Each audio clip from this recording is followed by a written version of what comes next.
Nasaktan ka na ba dahil sa ngalan ng pag-ibig? Baka mali ang intindi natin tungkol dito. Kaya panoorin niyo po itong mensahe na ito sapagkat dito nawa ay maanalasan natin ang tunay na pag-ibig.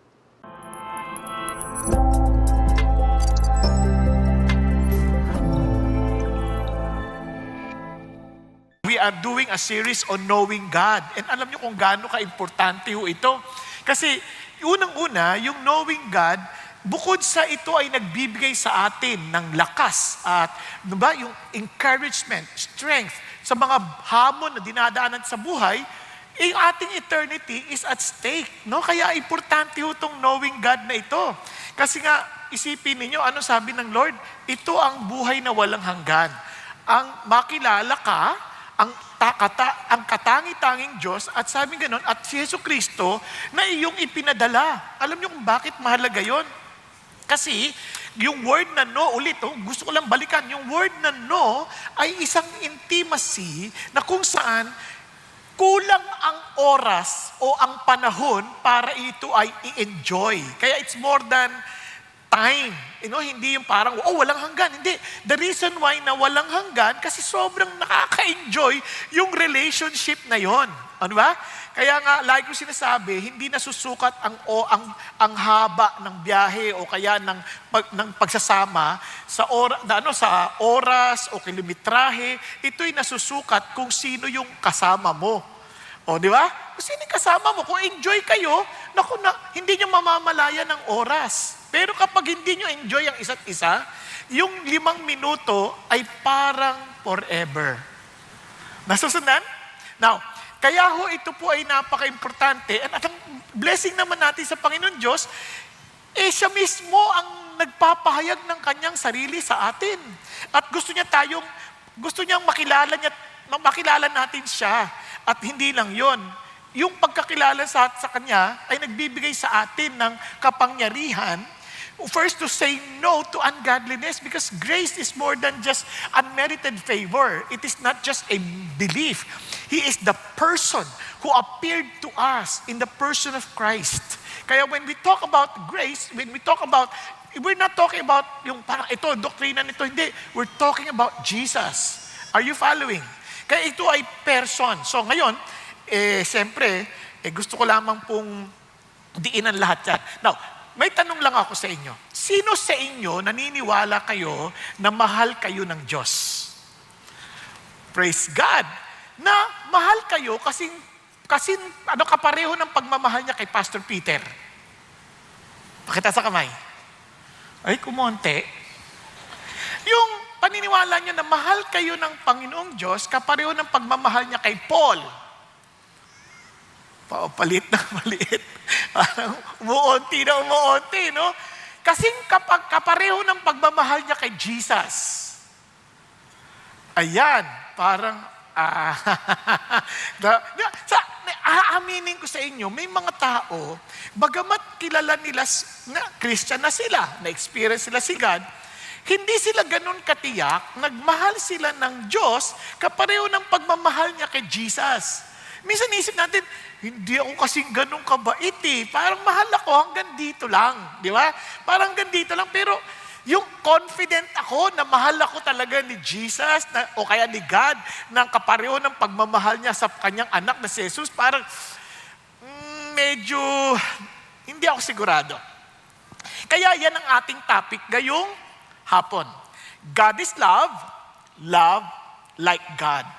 Alam mo ninyo, kapag naintindihan na natin na ang Diyos ay pag-ibig at tayo magmamahal, katulad ng pagmamahal niya, alam niyo isang bagay maintindihan natin, lalo nating ma-appreciate anong ibig sabihin ng Kristyanismo. Lalo nating ma-appreciate yung ating relationship sa Kanya. Kaya ito po ay napakahalaga. Ganun pa man, lalo natin itong ma-appreciate kung naintindihan natin yung na unang mga aral, yung holiness at saka yung wrath of God. Di ba? Minsan kasi ang hirap isipin, loving God, tapos may wrath? Pwede ba yun? Pwede bang pagsamahin ang wrath or puot at pag-ibig? Nakuha ninyo? Kasi alam nyo, yan ang nature ng pagmamahal. Ang totoong pagmamahal, sabi ng Bible sa 1 Corinthians chapter 13 verse 6, does not love unrighteousness, but loves the truth. Ang pagmamahal, hindi ho po pwedeng, kung wala ho yung issue ng holiness, hindi natin maintindihan ano yung pag-ibig. Kung wala ho yung issue ng wrath, hindi natin maintindihan ano yung pag-ibig na meron tayo. Tingnan ho natin. Sa Isaiah 59, ito sabi niya, "Behold, the Lord's hand is not so short." Ang Diyos, gusto niya kanyang tulungan. Sa pagmamahal niya, gusto kanyang tulungan, gusto kanyang abutin. Kanya lang, ang kamay niya hindi naman maikli, na hindi kanya mailigtas. Sabi niya, ni ang kanyang tenga, hindi naman bingi, na hindi kanya marinig. Pero yung kasalanan mo, ang siyang naghihiwalay sa iyo at sa Diyos. Yung kasalanan mo na nagtatago ang kanyang mga mukha mula sa iyo, sabi niya, kaya hindi kanya marinig. You know what God is saying? Because of our sinfulness and His holiness, we are separated. Kahit gusto kanyang tulungan, hindi kanya matulong-tulungan kasi nga, there is a separation, there is a barrier between us and Him. Naintindihan po natin. Yun ang essence ng holiness. And alam niyo pa po, ano pa epekto niyan? Tingnan ninyo. Yung daw pong mga duwag, mga taksil, mga karumal-dumal ang ginawa, ang mga mamamatay tao, ang immoral na tao, sabi gano'n, ang mga mangkukulam, ang mga sumasamba sa Diyos-Diyosan, at lahat ng sinungaling, ang kanilang bahagi ay sa lawa ng apoy lawa na naglalagablab ng apoy at asupre, na siyang ikalawang kamatayan. Isipin nyo, dahil sa holiness ng Diyos at yung kanyang puot sa kasalanan, sabi niya, lahat ng makasalanan na yan ay doon ang lugar. Sino dyan ang ligtas? Sige nga, isa-isahin natin. Duwag. Siguro naman, iba sa atin hindi duwag. Pero ang duwag na tinutukoy dito, hindi tatayo sa katotohanan dahil sa karuwagan. Hello? Naalala ko, mayroon po ako napanood na reels na sa eskwelahan, yung teacher, pinaalis na lang yung estudyante. Sabi niya sa estudyante, first day of classes. Sabi niya, umalis ka dito, I don't want to see your face again. Sabi pa naman ganun, and you cannot attend my class. Hindi ka pwedeng umattend sa aking klase. Labas ka. Bakit po? Anong ginawa ko? Walang ginawa. Sabi niya, basta, lumabas ka na. Siyempre, umalis yung ali. Tahimik lahat. Sabi niya, anong essence ng law? Tanong niya sa mga estudyante. Justice. Okay, yung bang ginawa ko, just? Sabi niya, hindi. O ba't hindi kayo nagsasalita? Kasi hanggat hindi kayo nadadamay, hindi kayo tatayo. Yan ay isang uri ng karuwagan. O kaduwagan. Ayaw nyo ng karuwagan. O kaduwagan.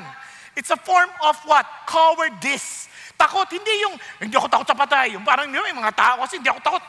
Ano, lalaban ka? Ayan ang linya. Pag tumawid ka. O, di ba? Tumawid. Last chance. Last chance pa no?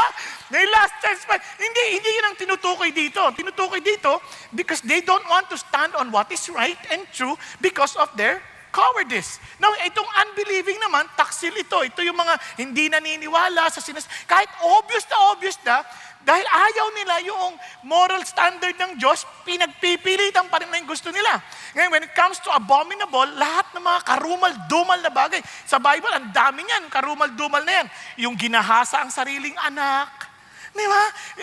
Talaga, parang hindi mo ma-imagine. Ayoko na pong isa-isahin pa. Yung isa, kinain yung anak, yung ganun ba? Walang ganyan dito, meron ba? No, at least kung nandyan yan, kinain ka na. Now, ano sabi dito? Mga mamamatay tao. Mabigat ito, yung mamamatay tao sa Bible. Alam nyo ba ibig sabihin? Yun lang, wala ka lang pakialam sa nangangailangan at meron kang kakayanan tumulong, mamamatay tao ka na. Ha? Yung kinancel mo lang yung tao dahil sa, hindi na kita friend. Ganyan. Hindi na kita kakausapin. Mamamatay tao na. O sino hindi ganyan? O immoral person pa. Nakipagtali ka sa hindi mo asawa, o kaya hindi ka pakasal, nakipagtali ka, o kaya naman, pinag-isipan mo lang sa iyong isip, sabi ng Bible, na you are already committed adultery in your heart. O, sino naman ang hindi kasali dyan? No, isa pa, sorcerers. Yung sorcerers dito, ito yung nagko-concoct ng mga iba't ibang mga klase ng gamot kung saan para ikaw ay mahay, mawala sa sarili, kasamang durugista dyan. Now, ito pa, idolaters. Idolaters, hindi lang naman limitado yan sa, sa mga sumasamba sa mga bato-bato. Kasama dyan yung minsan, ihambing nyo. Sino mga may kotse dito? Pakita sa kamay, huwag kayo mahiya. Hindi naman kayo kikidnapin eh. Oh. Minsan, mas mahaba yung oras natin paglilinis ng kotse kaysa mag-pray.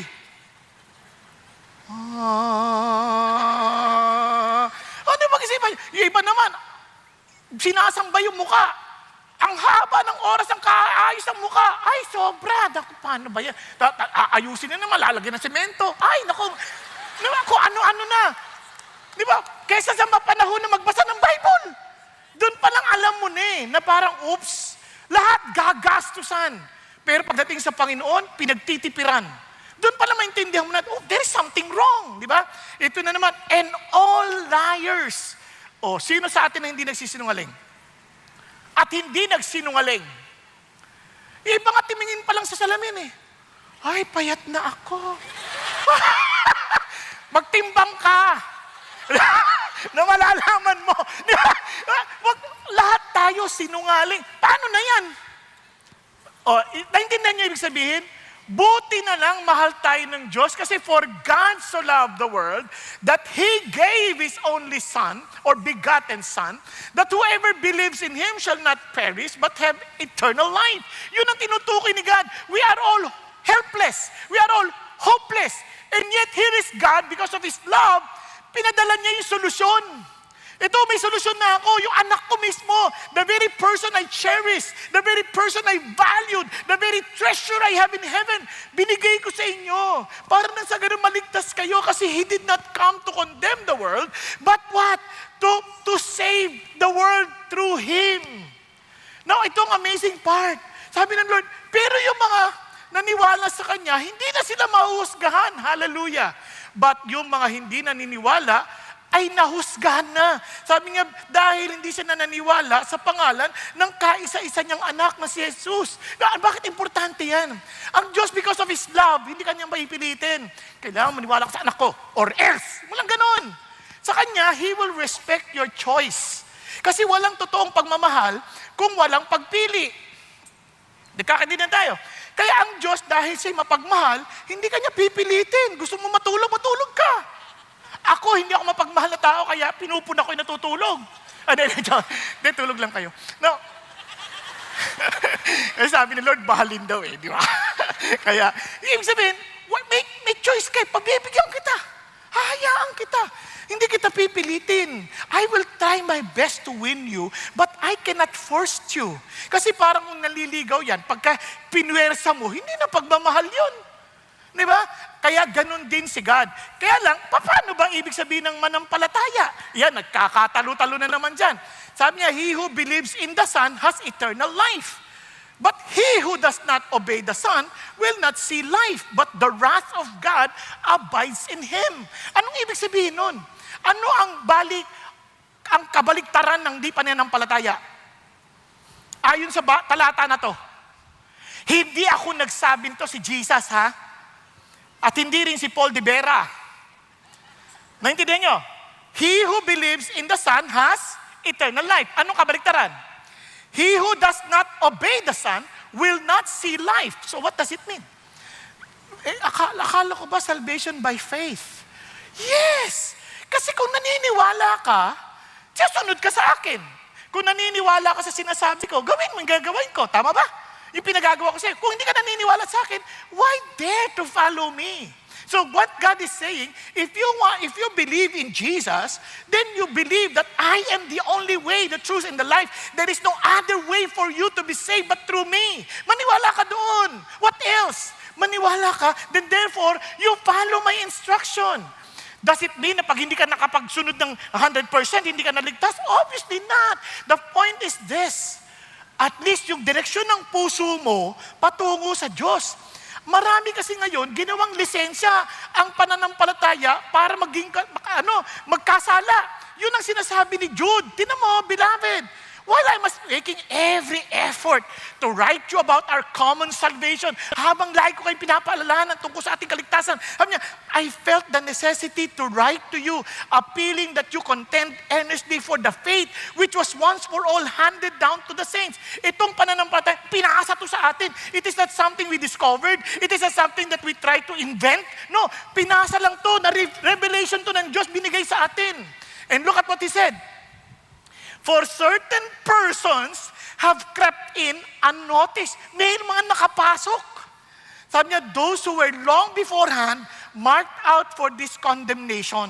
Ito yung mga hindi talaga ligtas, they do not really belong to God, and yet they pretend to be one.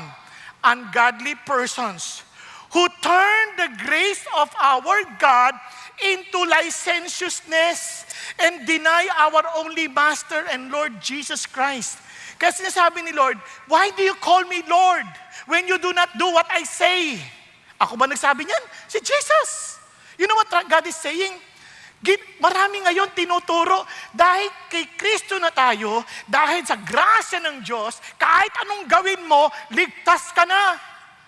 Sa totoo lang, imposible mong gagawin ng bagay na alam mong ikagagalit ng minamahal mo. Nakipagkasundo ka, you were reconciled with that person. Alam mo namang gawin mo pa yung pinatawad ka na, gagawin mo pa yung makakasakit sa kanya. Kung sakaling magawa mo out of your weakness, maiintindihan ng Diyos yun. Pero kung gagawin mo dahil lang sa isip mo, total, ligtas naman ako, I can do anything I want. Ay, mali ang intindi mo sa gospel. Kaya nga tayo nabigyan ng pag-asa kasi wala na tayong pag-asa. And yet now, God has given us hope. In Christ Jesus, we have salvation. Amen? Okay pa kayo? Kaya gusto ko maintindihan natin to. Pag sinabi mo, Master, Lord, I believe in you. I'll follow you. Di ba? Kaya sabi Lord, if you want to follow after me, take up your cross, deny yourself, then follow me. Yun ang sinasabi ng Diyos. Kaya alam nyo ho, hindi tayo salvation by works. Ganito yan. Yung gospel, we did not do the work in order for us to be saved. Hindi ganon. We are saved. That's why we're doing now the work that God has prepared beforehand, which is to do good works. And alam nyo ba kung ano ho yun? Hindi lang basta good. Akala ng tao, ang good, yung magbigay ng tulong sa mahirap. Hindi necessarily ganoon. Unang-una, hanapin natin ano yung dinesign ng Diyos para sa atin. Halimbawa, sa sample lang, mabuti bang kumanta at mag-lead ng worship sa harapan? Mabuti? Sino sabi, mabuti ba kita sa kamay? Wow! Paano kung wala siya sa tono? Paano kung hindi siya marunong kumanta? Kunyari, kinakanta niya. Ano yung kinanta niyo kanina? Nakalimutan ko na. Ano yung kinanta niyo? Ha? O kanya, by your love. Yan. Ang kanta, by your love. Nada! Baka mamaya mainis ka pa sa kanya. Tumigil ka na! Hindi ka nakabuti, nakasama ka. Nakuha natin? Kaya ho, hindi lang yun. Kailangan mo munang maligtas, malinis. Bakit? Isipin nyo. Meron kang nakakahawang sakit. Nakakumot kang ganyan, na yung pagkakahawa, pag pinagamit mo yung kumot mo, siya din magkakasakit na. Ang problema, nakita mo yung matanda, awang-awa ka, ginaw na ginaw. Hindi siya makatulog sa service. Binigay mo yung kumot mo ngayon.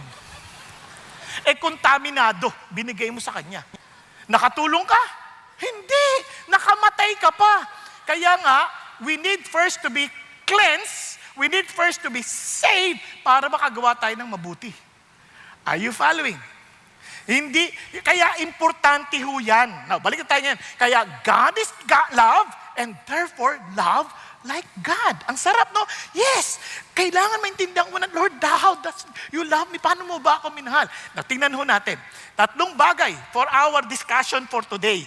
Malawak ang pag-ibig ng Diyos. It is infinite. It's hard to explain. But we will try our best sa pamagitan ng 3 ito, magkaroon tayo ng maliwanag na picture ng pagmamahal at paano natin ito ipapumuhay. First, God's love through the ages. God's love through His Son. God's love through you and me. Okay? Bakit importante yan? pag-usapan natin, God's love through the ages. Ano bang ibig sabihin nun? Tingnan natin sa 1 John. The one who does not love does not know God. Why? Because God is love. Inulit sa verse 16, God is love, and the one who abides in love abides in God. And God abides in him. So ano sinasabi niya? Look at this. God defines love. Andiyan pa ba kayo? But love does not define God. Okay pa tayo dyan? Anong ibig sabihin? Kasi tayo may mga concept na tayo ng pagmamahal. Tayo, may concept na tayong pagmamahal. May inis pa tayo, ito ang pagmamahal, ito ang pagmamahal, ito ang pagmamahal. Pero yung pagmamahal na naiisip natin, hindi si God yun. Si God ang magsasabi ano yung pagmamahal. Because God is love. Are you following? Kasi minsan, ang problema natin, tayo nag-iisip na, kung talagang si Lord ay pag-ibig, dapat, bakit niya tayo pinupuna sa mga mali natin? Mali yung pagmamahal mo. Kasi dapat titingnan mo sa lente ng Diyos because He is love. He is the very definition of love. Hindi yung definition natin. Andiyan pa kayo? Now, isa-isa natin. Ano ba si God? Unang-una, ang kakatuwa si God, the very nature of God is love. Kaya nga, tingnan nyo na lang, let us make man in our image. Nung nilikha niya ang tao, the reason why we're always longing to belong. Kaya lahat tayo, kaya iba napipilitang magsuot ng mga maskara.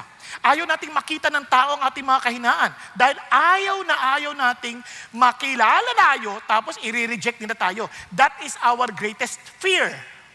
Kaya ang gagawin natin, magsusut tayo ng maskara. We don't want to show them our weaknesses. Ang gusto natin makita nila yung ating best foot forward. Tama ba?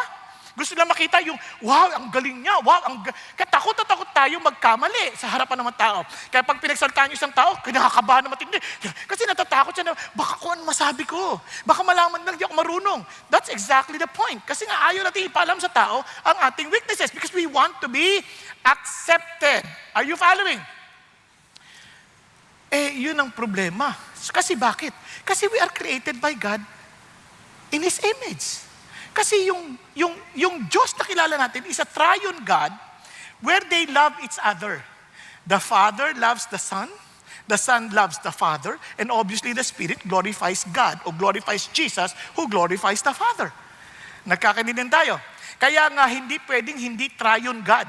Kasi how can He be love kaya even before eternity, before our creation, si Jesus o si God, mahal niya na, ibig sabihin, nag-exercise siya ng love kasi He is love. Are you following? Saan ko nakita yan? Tingnan natin, hindi ko yan inimbento. Samahan po ninyo ako sa John chapter 17 when Jesus Christ was praying before He was crucified on the cross. I in them and you in me, that they may be perfected in unity. You see? Now, so that the world may know that you sent me and I love them, even as you have loved me. Paano daw minahal ni Jesus tayo? Yung kanyang mga alagad, as God loved Him. Paano yan? Father, I desire that they also whom you have given me be with me where I am, so that they may see my glory which you have given me.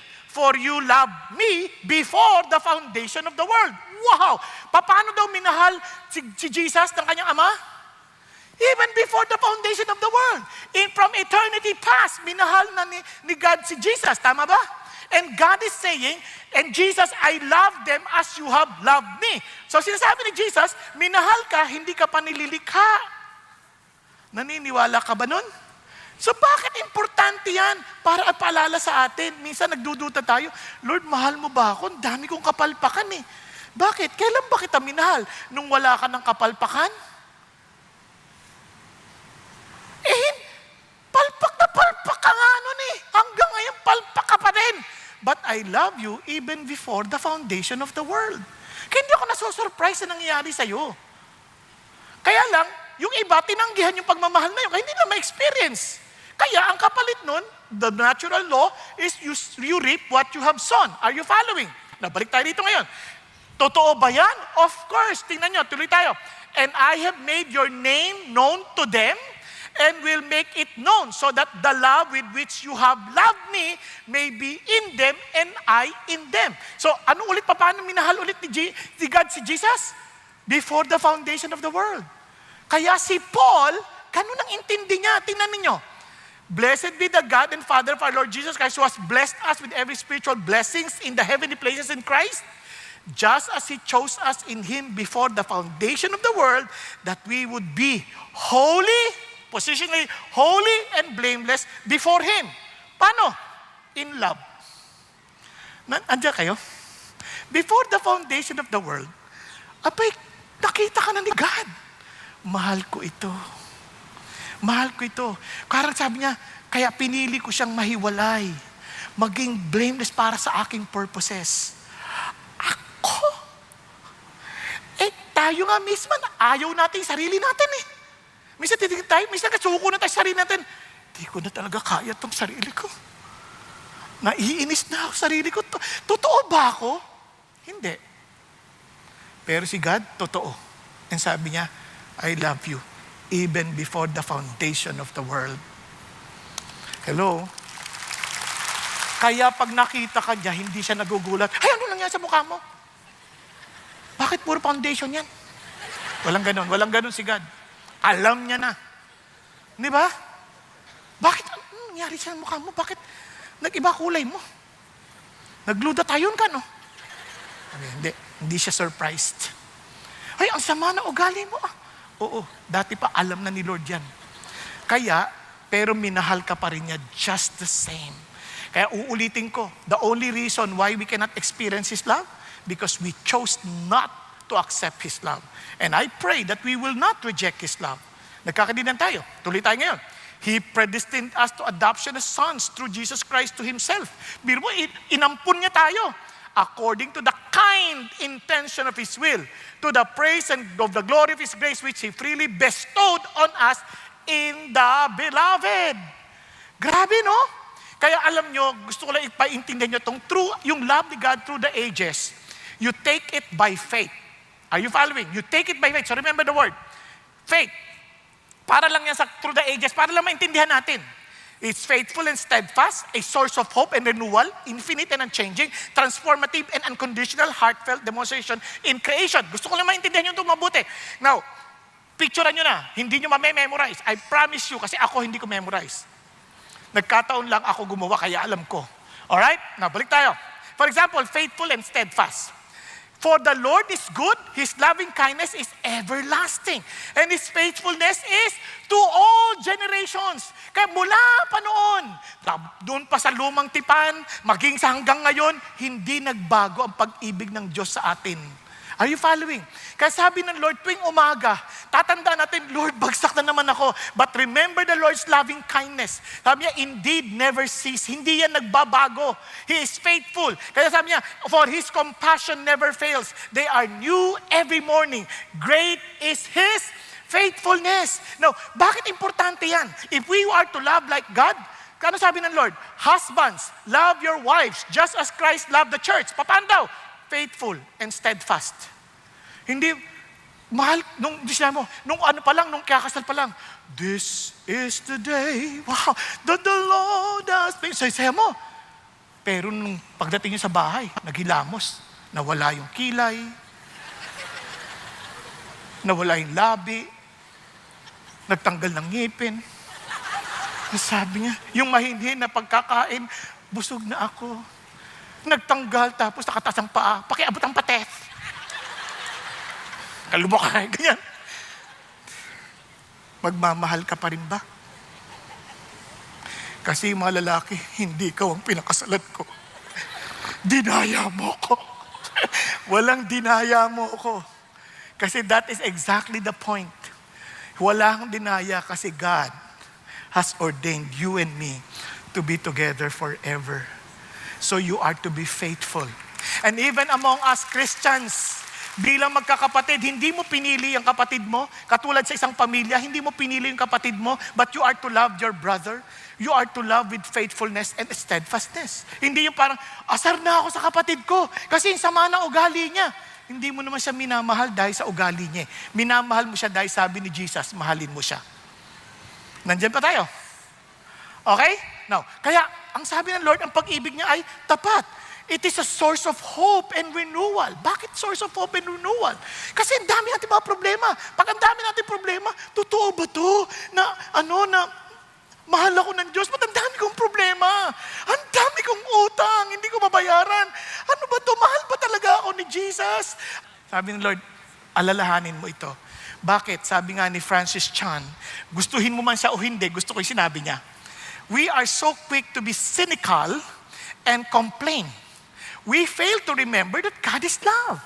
He loves us, and if we truly understand that love, it would change everything. May mga bagay that beyond our control na nangyayari, and we might question and say, bakit nangyayari ito? But if you know that God is love, He will not allow anything to happen that is not good for those who love Him and walk according to His purpose. Nagkakanindihan tayo? So pag may problema, isipin mo, Lord, thank you for allowing this kasi alam ko, mahal mo ko, hindi ito para sa ikasasama ko. Naintindihan? That helped me a lot. Nung marami ako mga pinagdaan ng siniraan ako sa radyo, tiniraan ako sa dyaryo, siniraan ako ng kung ano-ano. Sabi ko, thank you, Lord. Thank you. Why? Because I believe that you are still in control at hindi ka natutulog. Alam mo kung anong totoo. Amen? Dahil doon, panatag ako. Parang si Joseph. Di ba? Si Joseph, binenta ng sariling kapatid. Pero panatag ang kalooban. Kaya the hand of the Lord is upon him. Bakit? Because he knows that God loves him and He will never fail him. Dahil yun ang ating Diyos. May pinagdadaanan ka. May utang kang di mabayaran. Kahit makulong ka, hindi ka naman iiwan ni Lord. Ba't naman kailangan makulong pa? Hindi naman lagi kasi hindi ka makukulong. Di ba? Pero kung totoong naintindihan natin si God, kahit anumang mangyari, alam natin, my God knows what is best for me. Naalala ko may isang babae nagsabi sa akin, Pastor, kailan kaya ako makapag-asawa? Pag may nanligaw na sa'yo. At sinagot mo na. At kayo na. Sabi niya, wala eh. O di wala. Paano yun? Hindi ba ako mahal ni God? Sa sobre niyang pagmamahal, ayaw ka niya ibigay sa iba. Wow! Sweet! Di ba? Wow! Bakit yung iba? Ayaw din sa kanila. Dito. Kaya sabi ko lang sa kanya, alam mo, minsan, ito lang isipin mo, it's better to be alone than to bring the devil along. Are you following? So, importante na you know that our God cares for us so much. Kasi sabi ng Bible, blessed be the God and Father of our Lord Jesus Christ, the Father of mercies and God of all comfort. Why? Who comfort us in all our afflictions. Because He's a God of love. So that we will be able to comfort those who are in any affliction. You know what God is saying? Believe ako sa'yo. You can comfort others. You will reflect me to people who love me. Amen? Kaya doon ka oo nga no, praise the Lord. Di ba? Now, ito pa, infinite and unchanging. Hallelujah. Sabi ng Bible, give thanks to the Lord for His good, for His loving kindness is everlasting. Kung si David ito, can you imagine, he fell big time. And yet he knew the Lord sustained him. And His love never changed. Did not change. Bakit? Isipin mo, pwede sabihin, ganyan pa, ginanti mo sa akin. Bahala ka na, ayoko na sa'yo. Hindi si Lord, hindi siya piniwan. Hindi siya pinabayaan. Kaya alam mo, minsan iisip natin, Lord, paano po ba? Mahal mo pa ba ako? To some of us, feeling natin limited yung pagmamahal ng Diyos. Umabot na ako sa hangganan ng aking pagmamahal. Ikaw yun. But not God. God is unlimited. God is infinite. Kaya hindi siya umaabot sa hangganan. Because He loves you. Diba? Ulitin ko lang, bakit may wrath? Because they chose not to accept His love. Are you following? But to God, He'll never change. Kaya sabi nga nila, wala kang magagawa para magbago ang pag-ibig ng Diyos sa iyo. He does not love you just because you have great achievements. Hindi kanya minahal dahil ang dami mo na-share na tao, dahil ang dami naging Christian because of you. Hindi kanya minahal because of your achievements, because of your good works. Walang ganon. He loved you, period, because of who He is. Nagkakaintindihan? Kaya ito, importante ipaalala sa kasabi ng Lord. Tingnan nyo, ilang beses niya na-rebuke yung mga Israelites. The Lord appeared to him from afar saying, I have loved you with what? with an everlasting love. Therefore, I have drawn you with loving kindness. Ako pa nga nilalapit kita sa akin. Diba kahit sa tigas ang ulo mo? Kaya sabi tuloy ni A.W. Tozer, because God is self-existent, His love had no beginning. Because He is eternal, His love can have no end. Because God is omniscient, He sees everything that is happening in the universe at all times. Because He is omnipotent, He can interfere with all things that He has made.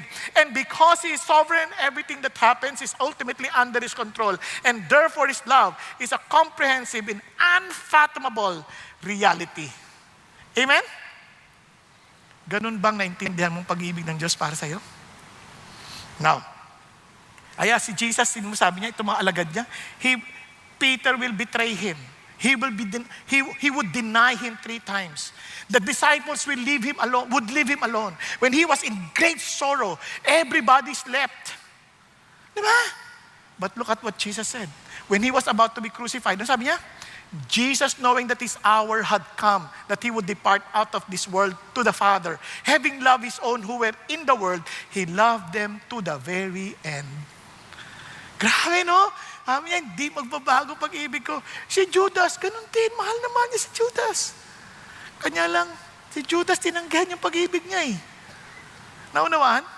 Now, gusto ko yung ginawa ni David Jeremiah in one of his preaching.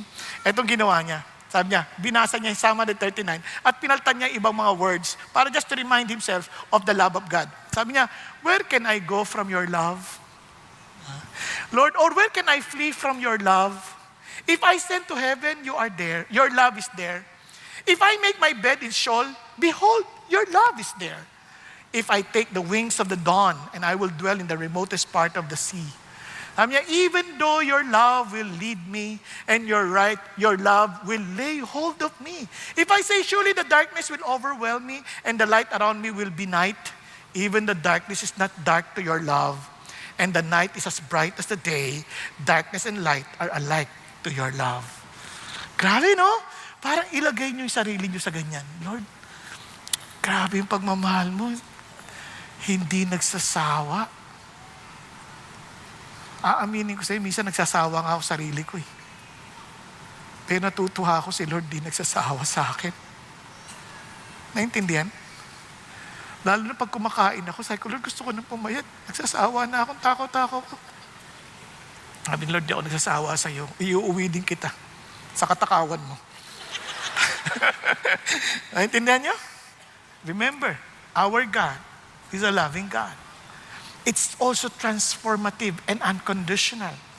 Di ba? God's love is not earned through human merit, but it's an expression of His infinite goodness, mercy, given freely to all creation.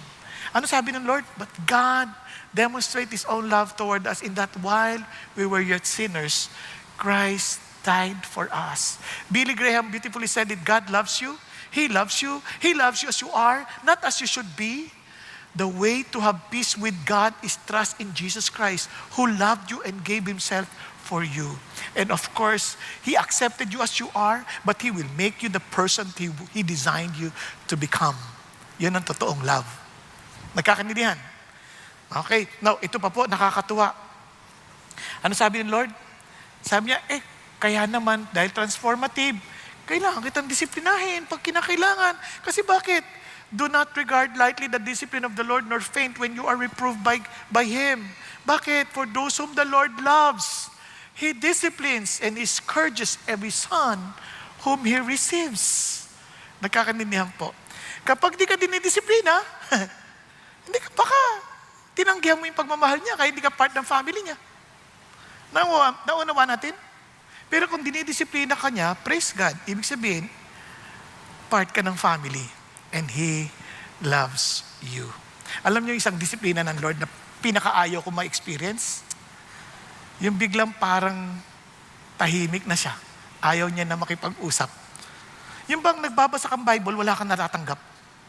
Nagpe-pray ka parang nasa ceiling lang. Nangyari sa akin, Lord, huwag kang ganyan. Hindi ko kaya mabuhay nang wala ka, please. Bawa ka sa akin, patawarin mo ako, ano nagawa ko. Bakit hindi ka nagsasalita sa akin? Ba't di mo ako kinakausap? Lord, huwag kang tatahimik, hindi ko kakaya. Okay nang tumahimik ang asawa ko. Okay nang tumahimik ang mga anak ko. Huwag kayo. Huwag kayo. Okay nang tahimik ang kongregasyon dahil natulog sila. Okay lang. Huwag kayo. Nagkakaintindihan tayo? And marami sa atin, sobrang sanay tayong ganyan, hindi tayo kinakausap ng Diyos. Nagbabasa tayong Bible, wala tayong naintindihan, hinahayaan lang natin. Pag-isipan niyo mabuti, kung kayo po ay may kairog at hindi niyo naintindihan ang mga pinagsusulat niya, pipilitin niyong babasahin pa ulit-ulit para maintindihan ninyo at kung hindi, tatawagan niyo anong sinasabi mo. Tama? Dahil hindi kayo papayag na hindi kayo nagkakaintindihan. Are you following? Kaya yan isang bagay na hindi dapat natin pinagwawalang bahala. And it is always heartfelt and demonstrated in creation. Why? Look at this. God saw all that He had made. Behold, it was very good. And there was evening and there was morning in the sixth day. Alam niyo ba, nung binabasa ko yan, pagsipan niyo mabuti. Magsabi niyo, then there will be, and there was light, and it was good. Lord, bakit naging good? Talaga naman perfect ka. Obviously, you cannot do anything bad. Wala namang point of comparison. Ano yung ibig sabihin good? Pag-isipan niyo mabuti. Nung pagbasa ng Genesis chapter 2, ano sabi ng Lord? It is not good for a man to be alone. You know what God is saying? Nung kinreate niya yung langit, iniisip niya ang tao. And let there be light, and it was good. This is good for the human beings. Kaya alam niyo ho, mahirap ang madilim. Tama ba? Tama? And He separated the waters from the land. And it was good. Bakit? It is very good for people not to be in the sea. At saka nandito lang. Nakuha ninyo? Our God, when He created the heavens and the earth, sobra niyang inisip ang tao. Kaya po, sa pag-aaral ng siyensya, konting distansya lang nalapit sa araw, we're dead. Konting distansya lang mapalayo sa araw, we're dead. Because God thought of you when He created the heavens and the earth. Amen? Kaya ito ay blessing ng Diyos sa atin. Kasi sobrang bait ng Diyos. So what God wants us to do now? Kaya itong sabi ho ni Spurgeon. Sabi niya, to sum up what we have said in 4 words, for breadth, the love of God, of Jesus is immensity. For length, it is eternity. For depth, it is immeasurability. For height, it is infinity. O Christian, may the Holy Spirit instruct you in these great things. You cannot measure the love of God. Hallelujah. And alam niyo po, itong love na to ay amazing. Pinakita niya to through His Son, Jesus Christ. Pag-isipan niyo mabuti. Anong sabi ng Lord?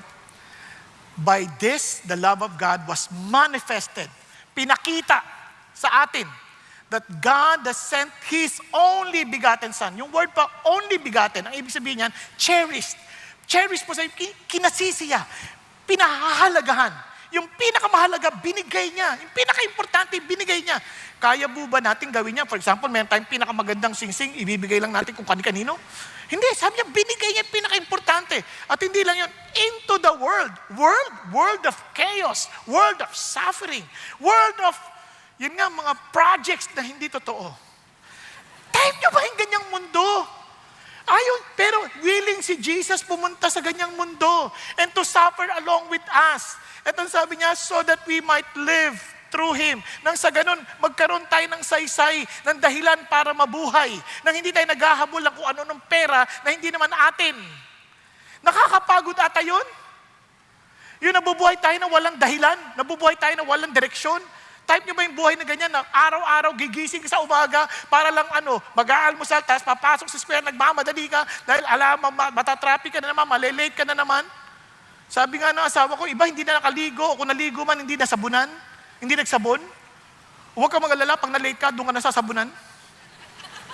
Hindi, at least, di ba? Pero ang punto, gusto bang ganung buhay, paulit-ulit na lang. Tapos pag uwi sa bahay, ito na naman ito, papagod ka na naman, sasalubungin ka na naman ng iyong asawa, sasalubungin ka ng mga anak, tapos kakain ka na naman, para yung buhay ka, tutulog ka, kinabukasan, ganun na naman. Paulit-ulit. Gusto mong ganyang buhay? Walang kadahilan. Para lang kumita? Hindi, mayroong purpose ang Diyos. Hindi lang tayo nabubuhay para lang kumita ng pera. Yung pera, mayroong pandahilan. Kaya sabi na, and this is love. Not that we love God, but that He loved us and sent His Son to be the propitiation for our sins. Kaya tayo walang kadahilan sa buhay because we have forgotten that we were created for God. At nagkahiwalay yan, at yung galit ng Diyos, yun ang ating nakikita. But in reality, galit niya yun sa kasalanan. Kaya naman, He had to have a propitiation. Ano yung propitiation? Something that will make his anger or wrath be taken away. At ang tanging pwedeng gumawa lang yan, si Jesus. Kaya He is what? The propitiation for our sins. Hindi natin lubos na maintindihan. Para maintindihan ninyo, parang ganito. Napansin niyo po ba, pa nagpapatayo ng building, nagpapadugo sila? Nakita niyo na yon? Nagpapatay ng manok, nagpapadugong ganyan. Kasi in their mind, meron din silang ganung idea na may mga spiritual being na magagalit. Kaya kailangan ng padugo para makalma sila, hindi sila magalit. Tama? Kasi saan nila nakita yan? Because that is a reality of our relationship with God. Without shedding of blood, there is no forgiveness of sin. Kaya naman, Jesus, a blameless Son of God, and parang the very Lamb of God na unblemished had to be offered. At dahil doon, He will take away the sin and we would be accepted. At hindi na magagalit ang Diyos because He was satisfied with the offering. Kaya nga ang tawag kay Jesus, ano? Ang tawag kay Jesus. The next day, so Jesus coming to Him and said, "Behold, the Lamb of God who takes away the sin of the world." Kaya makikita niyo yan sa Passover, makikita niyo yan sa burnt offerings, laging merong offering. At hindi kaya ng mga offering ng mga tao. And God Himself nagbigay ng lamb. Si Jesus, He is the Lamb of God who will take away the sins of men. We could not afford it. We do not have it. And God Himself provided for it para sa iyo at sa akin. Sobrang pagmamahal. Kaya nga ho, sabi ho ng Panginoon, tingnan nyo naman po, anong sinabi ng Lord? Sabi niya, Christ, our Passover Lamb, has been sacrificed. Siya yung naging sagot. Kaya tingnan nyo, sabi sa 1 Peter, knowing that you were not redeemed with perishable things, hindi na mga perang nawawala, like silver or gold from your futile way of life, inherited from your forefathers, but with the precious blood as of a lamb, unblemished and spotless, the blood of Christ. Now, alam niyo po ba, ito pang nakakagulat. Ano sabi ng Lord? Sabi niya, hindi lang basta sa spotless, anong ginawa niya? Sabi niya, ito ang sinasabi ng Lord. For if we were enemies, we were reconciled to God through the death of His Son. Kaya sabi ng Lord, di ba? Love your enemies. Be perfect as your Father is perfect. Kaya sa atin, anong ginagawa natin sa enemies? Di, okay na yan, pinatawad ko na yan, pinag-pray ko na yan. Pero pag nakikita mo, kumukulo dugo mo. Ganun ba yung pagpapatawad? Pag nakita mo, ayan na naman siya, hipokrito. Yung iba naman, tahimik lang, andyan siya. Pero dahan-dahan lumalayo. Tapos hindi na makikipag-usap. Parang, okay na kami, okay na kaming ganyan, okay na yan. Hindi man lang aayusin. Ang excuse, pinag-pray ko na yan. Huwag mong gamitin ng prayer. Ang sabi, Lord, go to your brother and be reconciled. Tama? Yan ang sabi ng Diyos. Tayo mga Christian, hindi ko maintindihan eh. Hindi pa nga tayo magkakaaway. Pero hindi tayo nagpapansinan. Linggo-linggo, nagkikita tayo dito. Pagdating sa labas, parang hindi tayo magkakakilala. Oo, hindi tayo magkakilala. Pero the mere fact that we're Christians, hindi ho masamang ngumiti. Tama ba? Tingnan niyo katabi niyo. Ngitian ninyo. O, di ba? Nakakatuwa. Tulog na tulog siya. Sa totoo lang, yun lang Asher. Nagsisasabing, magandang hapon po. Yun lang pansinin mo, magandang hapon din. Isang common courtesy dahil Christian tayo. Yung iba, magandang hapon po. Diba? Parang kung tayo pa lang, hindi na natin makita, we belong to one body of Christ. How much more pagdating natin sa labas? Di lalo na sa parking. Diba? Ta-na-na-na!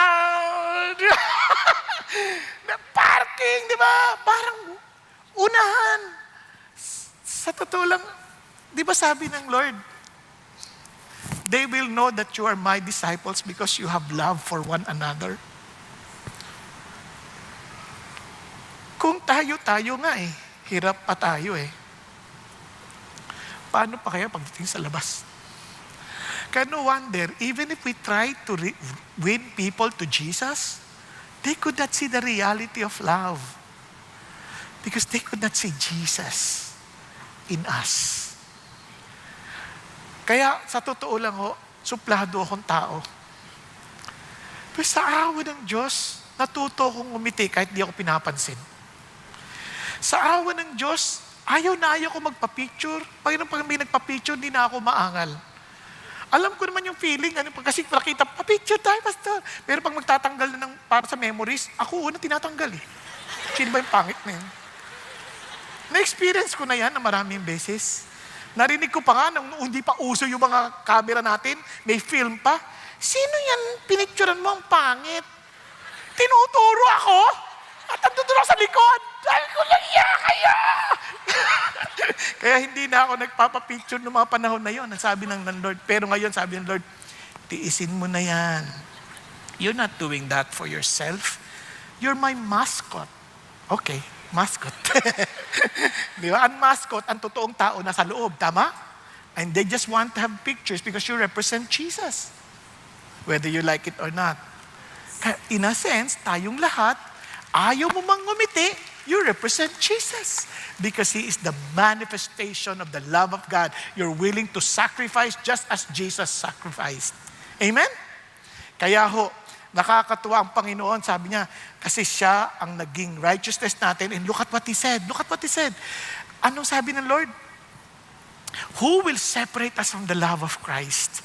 With tribulation, distress, persecution, or famine, or nakedness, or peril, or sword? Wow, wala! Walang makakapaghiwalay. Kaya sabi niya, but in all these things, we overwhelmingly conquer through Him who loved us, because He is the manifestation of God's love. And look at this, for I'm convinced that neither death, nor life, nor angels, principalities, present things to come, powers, heights, depth, nor any other created thing will be able to separate us from the love of God, which is in Christ Jesus our Lord. Magduda man ang tao tungkol sa'yo, si God, hindi nagbabago ang pagmamahal niya para sa'yo. Hindi nagbabago ang pagmamahal niya para sa atin. He loves us just the same. Kasabi ni John Stott, the essence of sin is man substituting himself for God, while the essence of salvation is God substituting Himself for man. Kaya sabi ho ng Panginoon, sabi ho niya rin, ito po sabi ni R.C. Sproul, the absolute truth that God is love has never been as vital as it is in our day. The world often stands in opposition to God. However, the nature of God is to sympathize with our trespasses while calling us to Himself. Kahit ayaw natin siya, nandun pa rin siya, tinatawag niya pa rin tayo, ka na, lapit ka na, magsisi ka na. Habang may panahon, pinapakita niya pa rin mahal niya tayo. Hindi niya pa rin tayo sinusuko. And finally, God's love through you and me.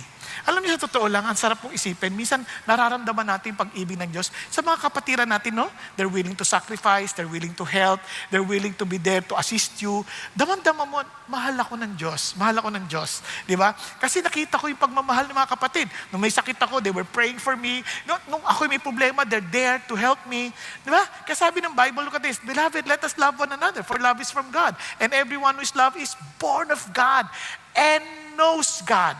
Now, tuloy pa rin natin. Sabi niya, Beloved, if God so loved us, we also ought to love one another. Bakit inuutos siya pa kung talagang born of God na tayo, we will love? Yun sabi ng Panginoon eh. Bakit kailangan niya iutos? Ganun talaga kasi kung mapapansin niyo, kahit si Lazarus, alam niyang bubuhayin niya, patay na eh. Bakit inutusan pa rin? Lazarus, rise up! Di ba? Kasi the very word of God has to bring that power in us as He tells us what to do. Because He is telling us what to do because He knows that He has given us the power to do it. Nakuha ninyo, parang ang hirap naman sabihin, magmahal ka na wala kang capacity to love. Tama ba? Hello? Halimbawa, uy, kain ka na. Eh wala, nakatahi yung labi mo. Paano kakakain? Parang ganito, para lalo natin maintindihan. Halimbawa, yung nanay umuwi.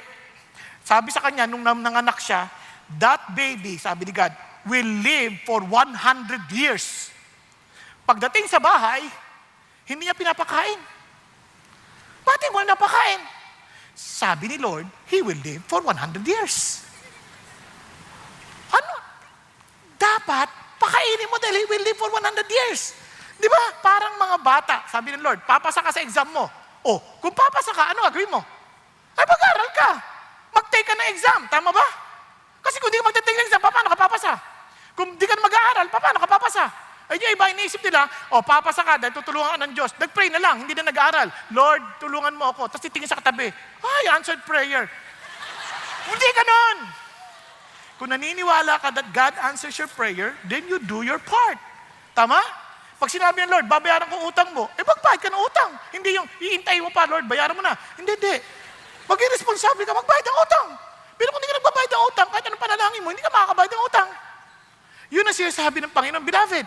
Kaya sabi niya, kaya you love one another. Tinuloy niya pa, no one has seen God at any time. Paano makikita ng tao? If we love one another. God abides in us and His love is perfected in us. Kaya nga ang Panginoon nagbigay ng solemn warning. Ano sabi niya? If someone says, I love God and hates his brother, he is what? A liar. For the one who does not love his brother whom he has sinned cannot love God whom he has not sinned.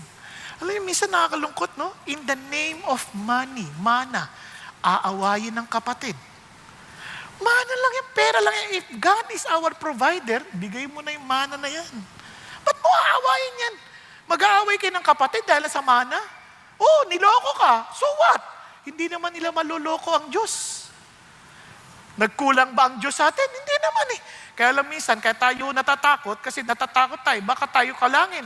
Huwag ka matakot. God is good. Hindi niya tayo pababayaan. Basta seek first His kingdom and His righteousness, and all these things shall be added unto you. Huwag na tayo makipag-away. Di ba? Minsan makikipag-away pa tayo sa mga bagay-bagay. Dinaya sa negosyo, dinaya. Ibigay mo na sa Diyos yan. Hindi naman niya makakalusot. Lalabas at lalabas yun ang katotohanan. Naintindihan po. Di ba? Hindi man natin makuha yung ustisya ngayon, palagay nyo, makakalusot sila sa Panginoon. Kaya sabi ng Bible, this commandment we have from Him, that the one who loves God should love his brother also. Paano magmahal? Kahit kaaway mo, titiisin mo lahat ng nararamdaman mo because it's not about your feelings. It's about the heart of God. Are you following? So ngayon po, para lalo natin maintindihan, we will hear a testimony before I end. Ng isang kapatid who experienced the very same love na mula sa Diyos at they expressed it to others. No? Hindi lang sa isa't isa at maging sa iba. Ito po si Daryl and Cheryl. Ang mag-asawang Daryl at Cheryl. Palakpakan po natin, Panginoon, para po sa ating mga kapatid. At the start of the pandemic, my classmate shared the gospel with me and emphasized my need to encounter the love of Jesus. Around 1 year later, on a fateful day in October 2021, I found myself weeping for almost an hour, recalling all my sins and feeling deeply sorry for them, as I saw my filthiness compared to God's holiness. I knew I deserved hell, and on that day, I surrendered my life to Jesus. I had a deep thirst for His Word and for godly conversations. And so I initiated that Cheryl and I join a discipleship group. In November 2021, I had my own personal encounter with the Lord. In a vision, I saw His wounded and bloodied body, and I realized how sinful I am. Despite this, I knew He loved me and accepted me with all my imperfections. At that moment, I accepted Him as my personal Lord and Savior. In the first week of 2023, the Lord strongly convicted me to reveal to Cheryl an infidelity I committed before we got married. I struggled but I obeyed, and the next few months were full of resentment. There were days when Cheryl would cry, and I would comfort her by reassuring her and reading the book of Psalms to her. By God's grace, she eventually forgave me. But after that rocky part of our marriage, a lump in Cheryl's breast, which we had been downplaying for 2 years, was found to be malignant. She was diagnosed with stage 3 breast cancer. To make our circumstances even more complicated, I was unemployed at that time. But the Lord, in His faithfulness, blessed us with the exact amount we needed to pay for Cheryl's surgery. When we got home after my surgery, I was so discouraged. I was afraid for my 2 young children and concerned about who would take care of them if anything happened to me. God made me realize that my children belong to Him and that He is able to love and care for them better than I ever can. I asked the Lord about His plan for me, and He reminded me that He wanted me to serve Him even when I was not healed yet. I humbled myself and did not even have the courage to ask, "Why, Lord? Why me?" It was going to be His way, not my way. I again bowed to His Lordship over my life and surrendered everything to Him. I realized I was nothing. I owned nothing, and His love and plans for my family were far better than my love and plans for them. Ironically, it was in the midst of Cheryl's condition and my joblessness that the Lord led us to start a couples D group. And right before our eyes, we witnessed the Lord's love through our upline D group, sending us food so that we didn't have to prepare meals because we did not have a household helper. We began seeing our D group members improve in their marriages and as individuals because of constant prayer and reading God's Word. God's love also became evident when people in our discipleship network were used by the Lord to lighten our financial load and helped pay for Cheryl's expensive medications.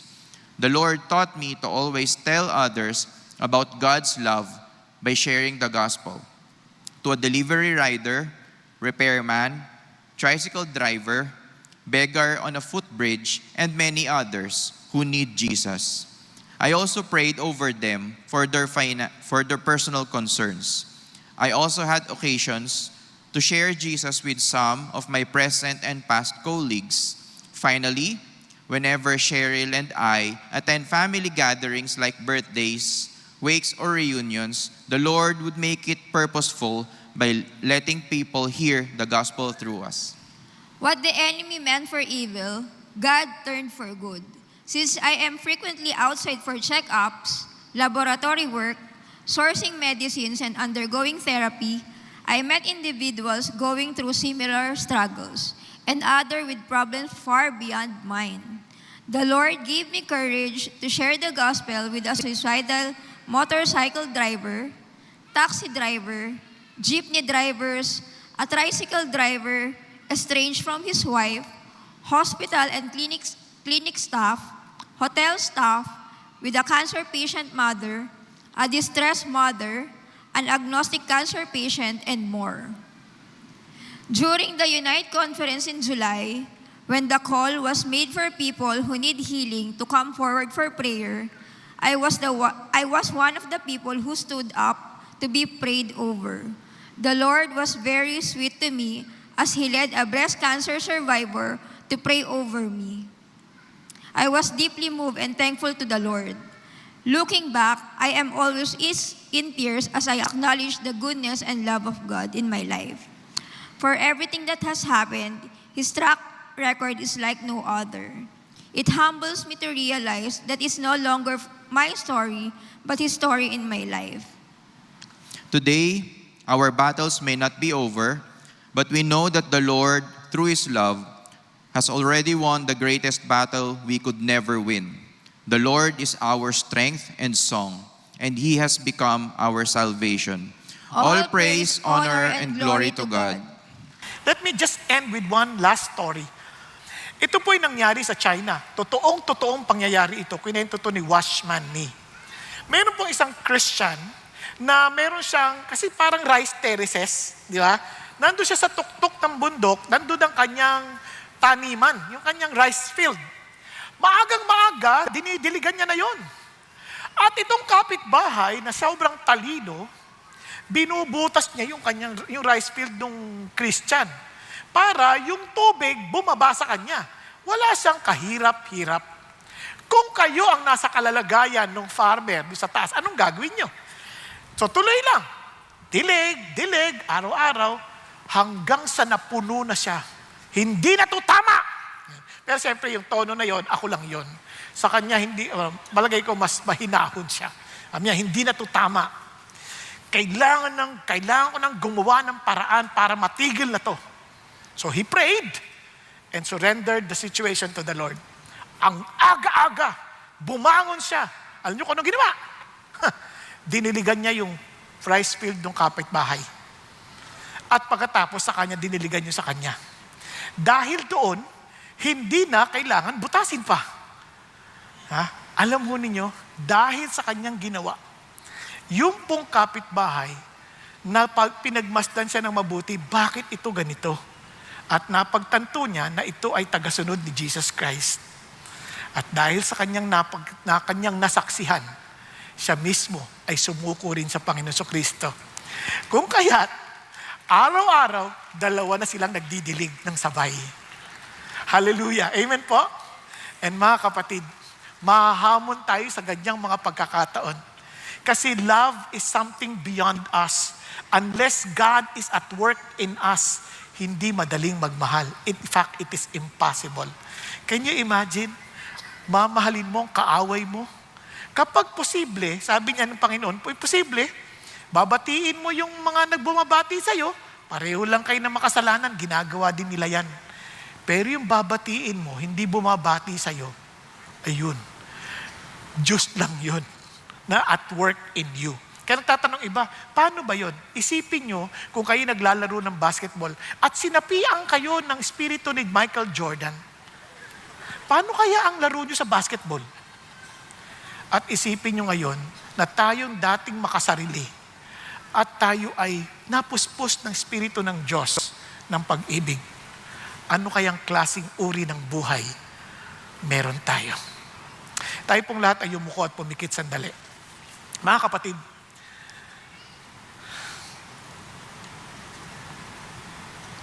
sa dakilang pag-ibig ng Diyos, hindi ho natin kaya ang magmahal kapareho ng pagmamahal niya. Kung wala siya sa atin, kung hindi tayo naisilang sa Kanya. Kaya naman, mga kapatid, atin pong evaluate ang ating mga sarili.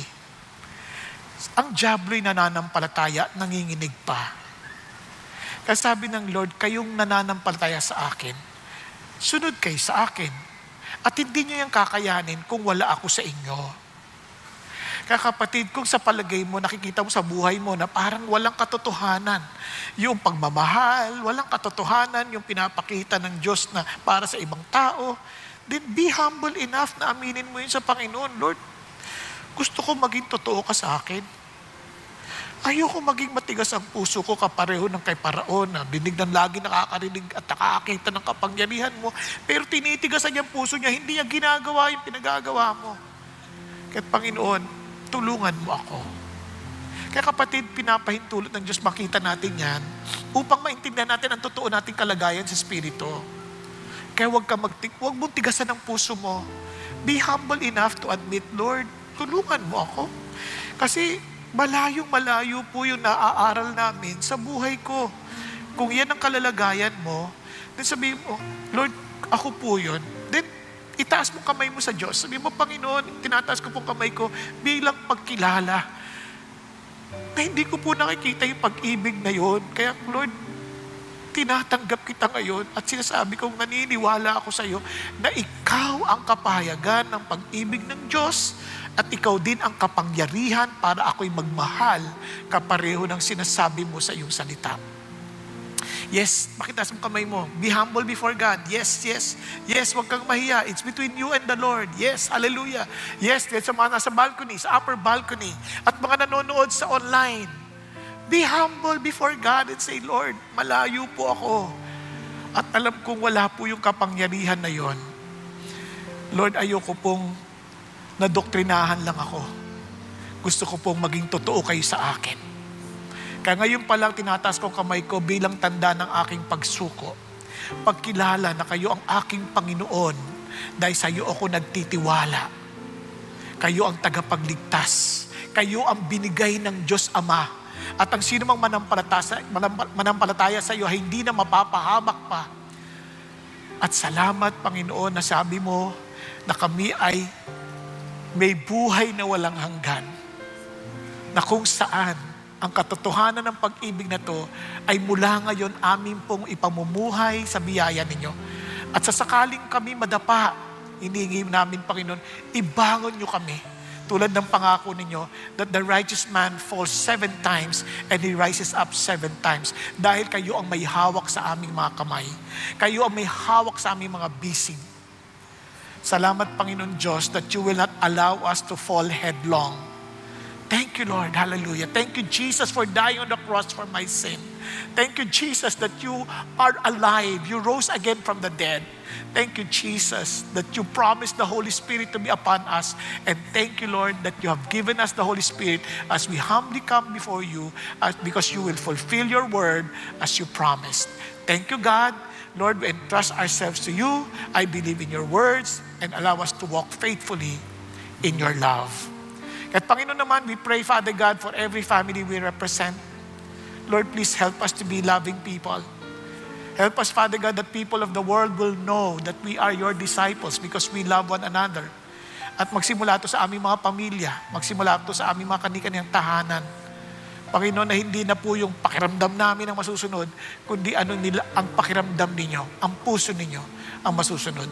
Salamat po muli, Panginoon Diyos. Pagpalain niyo po ang bawat pamilyang aming nire-represent. At patuloy niyo pong, Panginoon Diyos, pagyabungin ang pagmamahal ninyo sa bawat isa. At dalangin namin na ang aming buhay ay maging salamin ng pag-ibig ninyo nang sa gano'n ng maraming tao ay maaakit, Panginoon, lumapit sa inyo dahil totoong-totoo kayo sa amin. Thank you, Jesus. We love you because you first love us. Hallelujah. In Jesus' name we pray. Amen. Amen.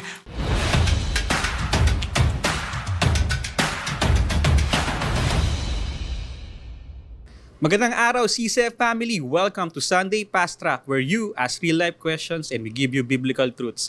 Ako po si Ian Perez mula sa Big Singles Ministry at kasama natin ang ating speaker na si Pastor Bong Saking upang sagutin ang inyong mga katanungan. Magandang araw po, Pastor Bong. Kamusta kayo? Magandang araw din sa iyo, Ian, at mabuti mo ako sa biyaya ng Panginoon Diyos. Okay po, simulan na po natin.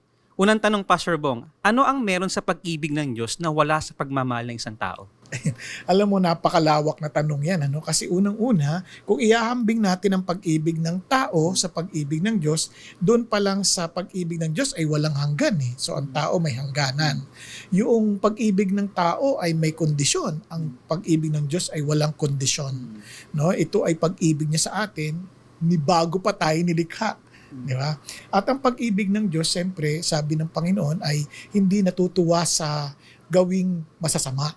At ito ay natutuwa sa katotohanan. Ang tao, minsan, hindi natin alam kung ano yung masama at saka anong katotohanan. Kaya doon pa lang makita mo na yung basic na pagkakaiba ng pag-ibig ng Diyos sa pag-ibig ng tao.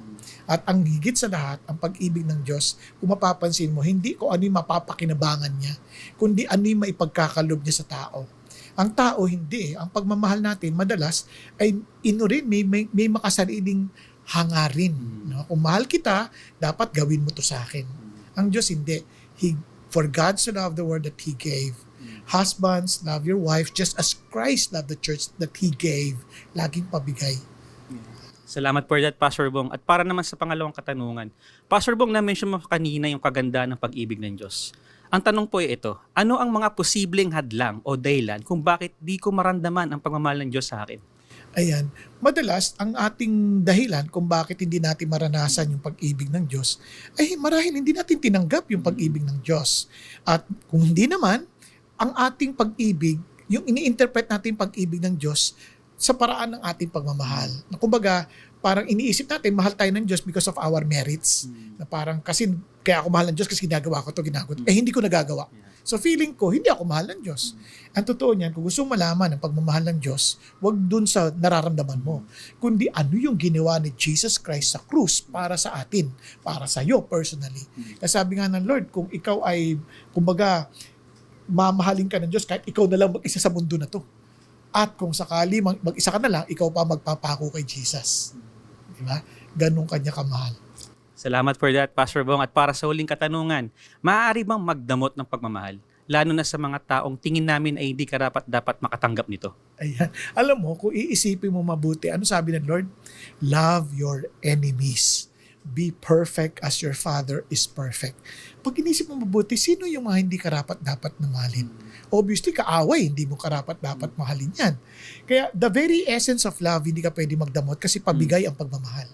So, kung ang kaaway ay worst na yon na klase ng tao na makakaharap mo sa buhay, mamahalin mo, katulad sabi ng Panginoon, ay naku pa, sino pa? Di ba? Kaya nga sabi ng Panginoon, siya mismo, while we were still His enemies, He died or His Son died for us that we can be reconciled with God. So ano ang ating pwedeng ipagdamot kung ang pag-ibig ay pagbigay? Maraming salamat po, Pastor Bong, sa pagsagot sa aming mga katanungan. Pero bago tayo magtapos, inaanyayahan po namin kayo sa August 30 at 31. Ayain ninyo ang inyong mga kamag-anak, mga kaibigan, at sama-sama po nating ipagdiwang ang katapatan at kabutihan ng Panginoon sa CCF sa loob ng 41 taon. Wow, praise God. Pero bukod ba dyan, para naman sa mga singles, iniimbitahan namin kayo na sumama kayo sa aming Converge Singles Conference sa September 5 and 6. At hindi lang yun, para naman sa mga kalalakihan, meron din ho tayong Men Conference sa September 19 to 20. Iscan nyo lang po ang QR code para makapag-register. And that's it for CCF Sunday Fast Rock. God bless!